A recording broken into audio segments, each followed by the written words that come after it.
जिस जयप्रकाश नारायण ने इंदिरा गांधी की सरकार हिलाकर रख दी थी, जिनकी आवाज से दिल्ली के तख्त हिलने लगती थी, आज उन्हीं के श्रद्धांजलि देने के लिए अखिलेश यादव जब तैयार हुए तो उत्तर प्रदेश की सरकार की नींद उड़ गई और उन्हें जाने से रोक दिया गया। 11 अक्टूबर को जेपी को श्रद्धांजलि देना था और 10 अक्टूबर की रात को ही उत्तर प्रदेश की राजधानी लखनऊ स्थित JPNIC मतलब जयप्रकाश नारायण इंटरनेशनल सेंटर के आगे फोर्स की तैनाती हो गई।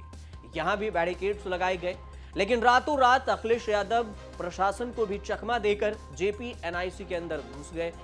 लाल रंग से लिखवा दिया कि यहां लिख दो दीवारों पर समाजवादी पार्टी जिंदाबाद। एक मैं देखने आया था कि टी शर्ट लगी हो, पुलिस तो है ही नहीं यहाँ। अरे सर अभी मैं तो देखने आया, अब इस पे कौन चढ़ेगा भाई?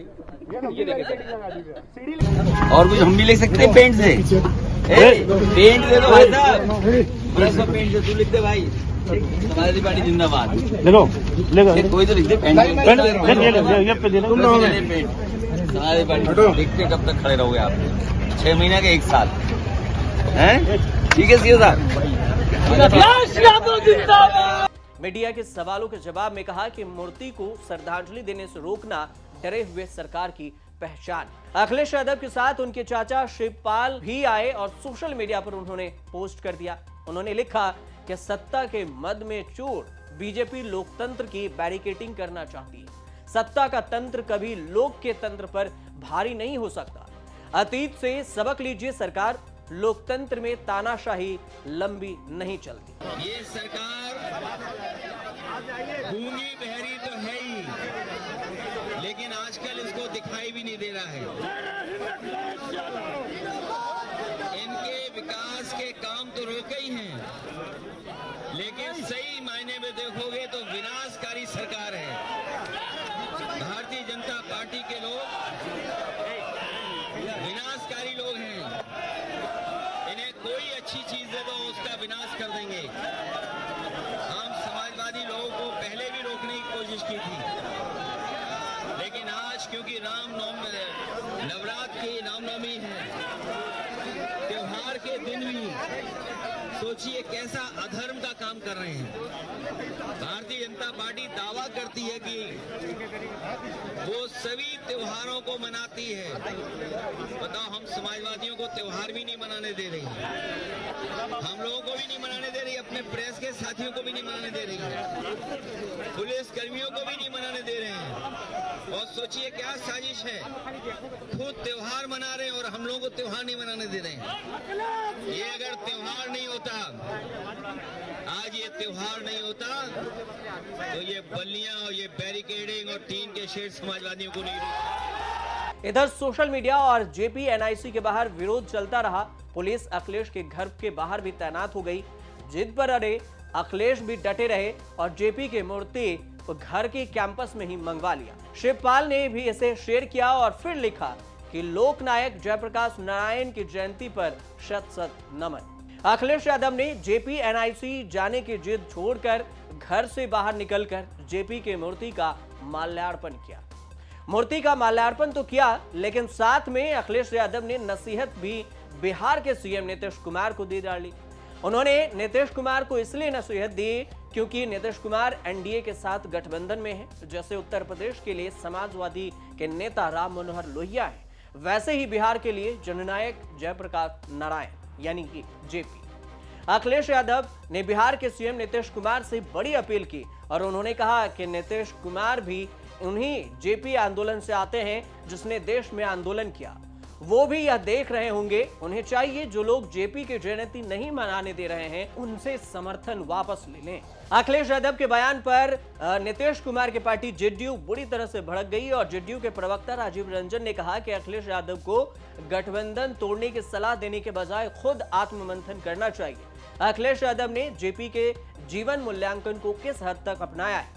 जयप्रकाश लोकतंत्र की बात करते थे। अखिलेश यादव के यहाँ सिर्फ आंतरिक लोकतंत्र है। विधानसभा, लोकसभा, राज्यसभा सभी मुख्य पदों पर अपने परिवार के लोगों को बैठा रखा है। नीतीश कुमार जेपी के सच्चे सिपाही हैं और बिहार में समन्वय के साथ गठबंधन चल रहा है।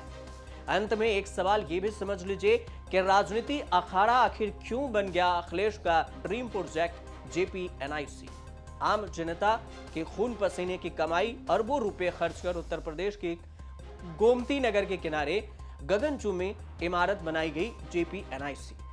साल 2016 में तत्कालीन मुख्यमंत्री अखिलेश यादव ने इस बिल्डिंग का उद्घाटन किया था, लेकिन 8 साल बाद भी यह इमारत निर्माणाधीन है।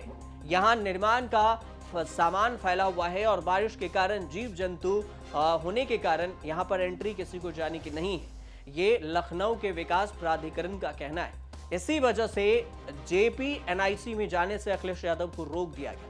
2023 में भी अखिलेश यादव को जाने से रोका गया था, लेकिन तब अखिलेश यादव बैरिकेडिंग फांद कर अंदर चले गए थे, जिसका वीडियो अब भी सोशल मीडिया पर वायरल हो रहा है।